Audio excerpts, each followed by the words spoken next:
Bueno, las medidas de prevención vienen de la mano de la medida del alejamiento del agresor.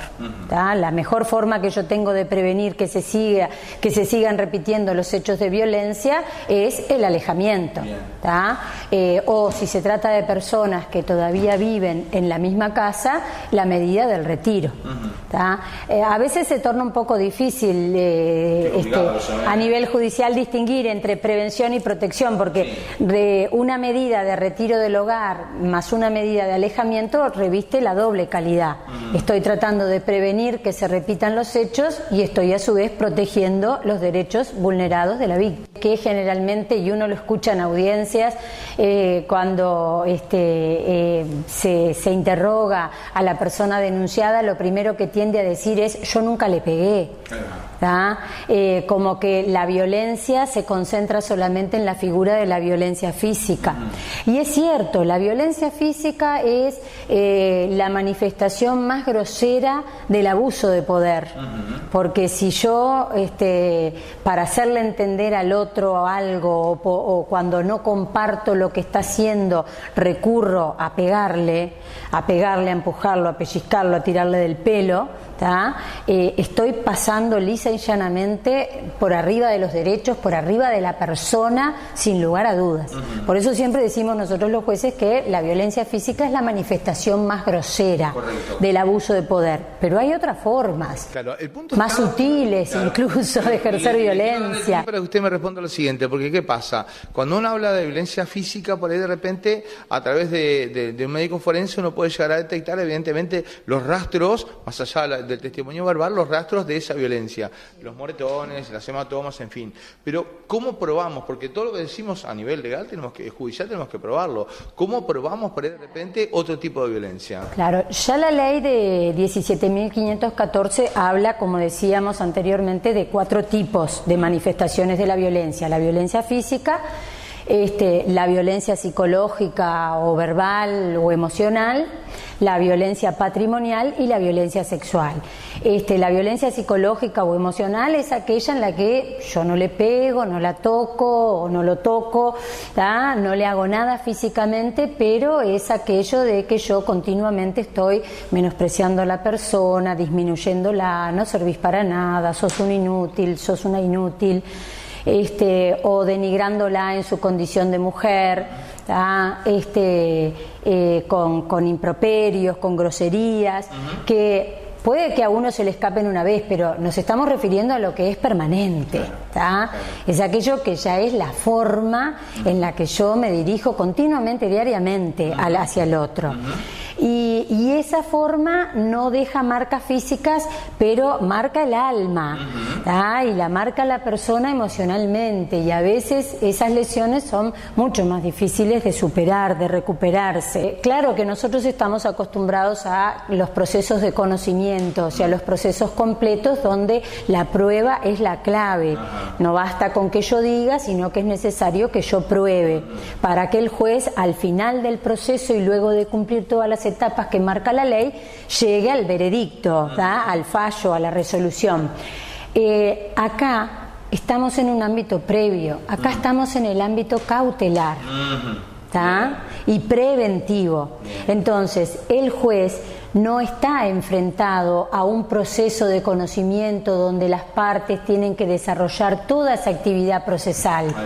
Acá estamos en la urgencia, en lo cautelar, mirado justamente desde el lado de la urgencia. Entonces, cuando alguien se presenta a la justicia, hace la denuncia policial para que la justicia tome medidas, eso es lo típicamente cautelar y de urgencia.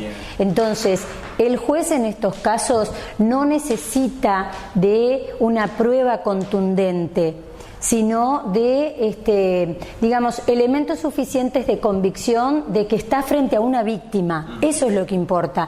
Tal vez no importa probar exactamente cómo ocurrió el hecho, cuál fue la palabra exacta que la persona le dijo, cuál fue el empujón o la patada que le pegó exactamente. Lo que el juez tiene que valorar es: ¿estoy en presencia de una víctima?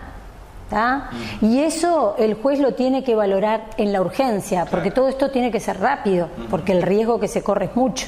¿tá? Y entonces lo que el juez más va a valorar es el testimonio de la víctima y obviamente darle la posibilidad al denunciado de escucharlo, ¿tá?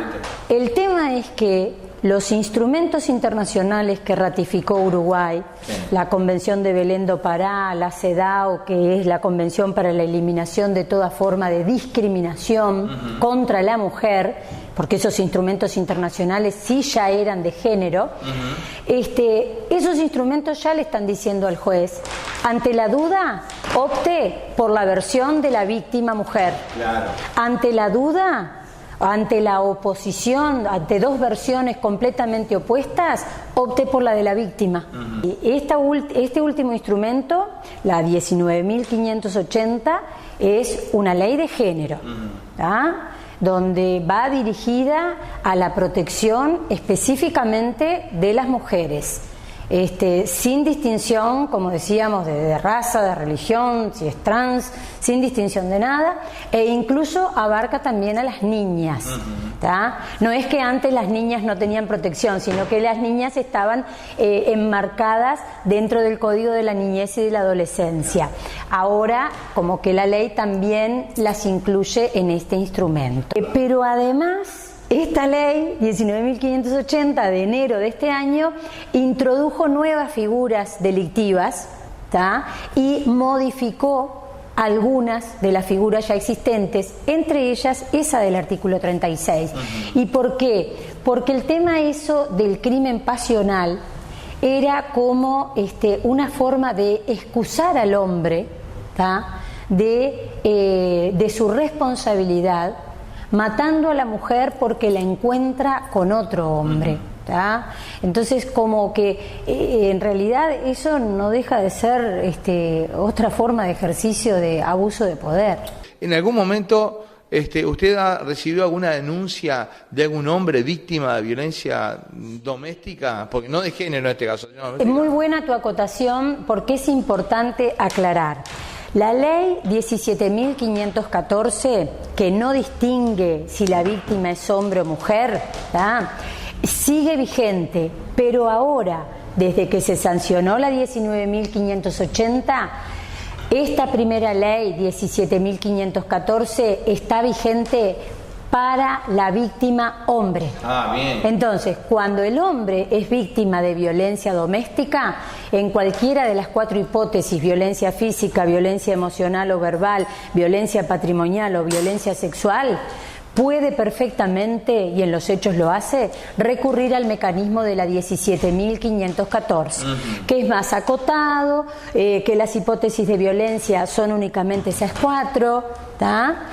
Cuando la víctima es una mujer, entonces el mecanismo de protección viene de la mano de la 19.580, que es exclusiva para las víctimas mujeres. La experiencia nos demuestra que, si bien no son muchas, existen varias denuncias de hombres de que se sienten víctimas de violencia ejercida por su pareja actual o por su expareja, ¿tá? Y generalmente se trata así de violencia de tipo psicológica o emocional, viene de la mano sobre todo de ese acoso de mensajes, de llamadas, de persecución. El hombre va a un lado y está la mujer, se movió y ya recibió un mensaje, de repente son 100 mensajes que recibió en un día. ¿Ah? Que también ocurre, o sea, a la mujer. Obviamente. Pero digo, capaz que la mujer no es que ejerza tanto violencia física contra el hombre, que la hay también, pero las hipótesis más comunes que denuncia el hombre es el ejercicio de la violencia psicológica o emocional.